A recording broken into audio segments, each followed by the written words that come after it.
lam kai ho Manipur integrity close ke loading kiti close hong sao thau kini athum na zani dong khat vin dongin emile ho siam pa ken ni pi siam pa ka tiloji emile ho siam pa na siam pa ding ana de wa mo ko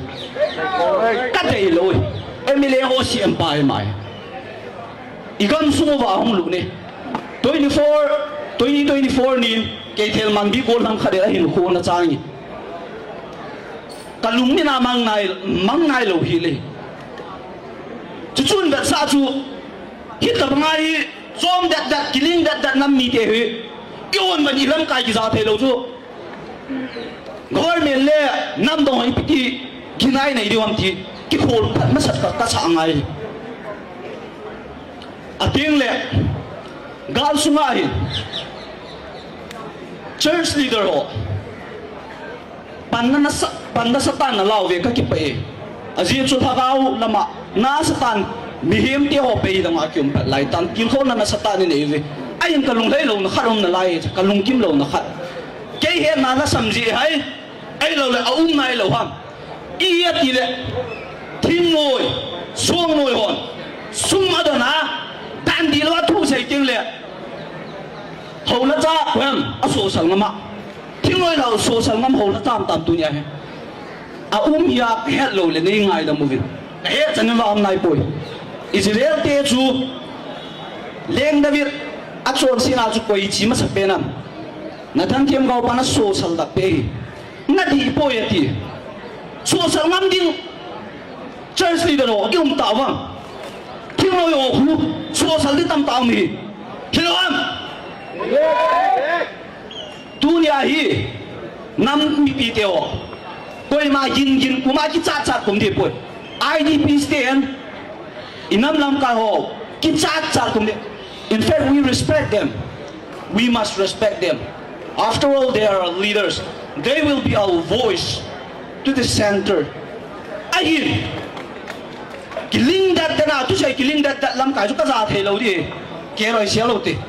lam kai koi lam kai ki ta ki za lo ding ai na za lo ma ale na so pi ja na za dam na pau ki ba pi ja na za dam za nai sai lo ding kai za the hong ti la ka za ding ai popular government thu zone ipa win an satan popular government a hin a ki pat ni pi niam chan na satan no me ti ho do sin manipur bawana a na mun na ga bu ru fin na satan ki phin na ne u fin Piriam cha chu deputy CM ki la hi chu deputy CM ki la theina dia popular government form chu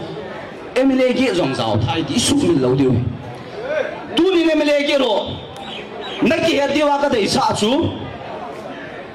firstly you betray your colleague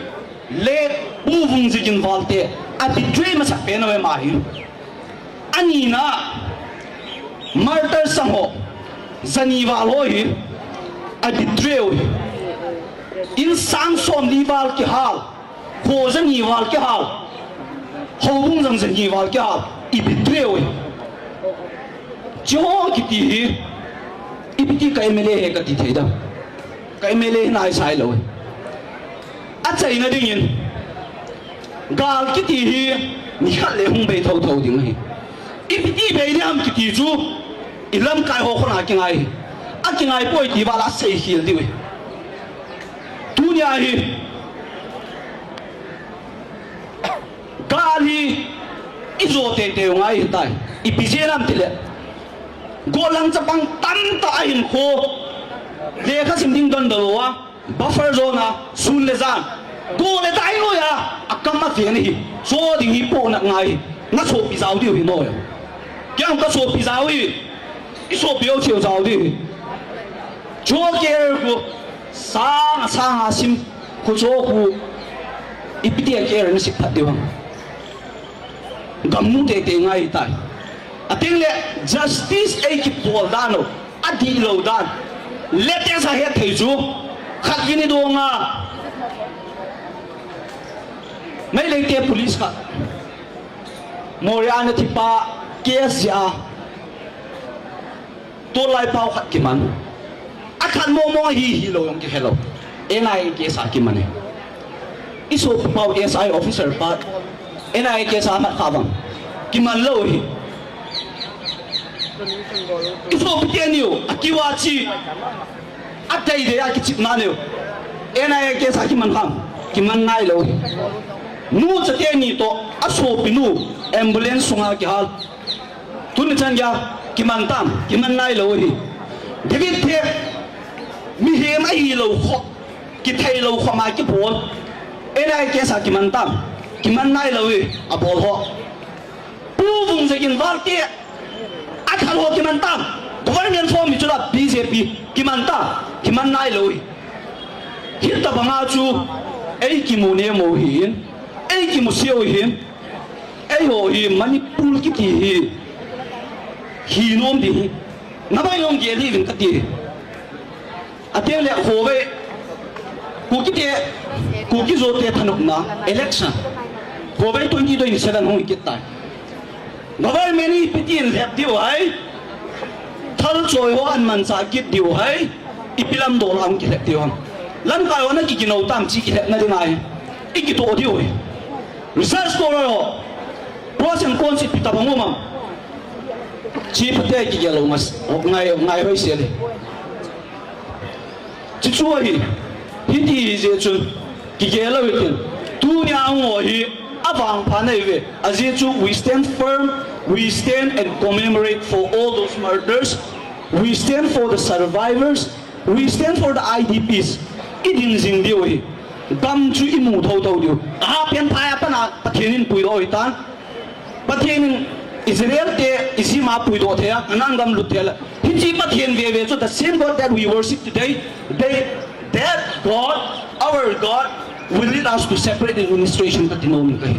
ipui lum thau thau diu kiniam lal po hi te jo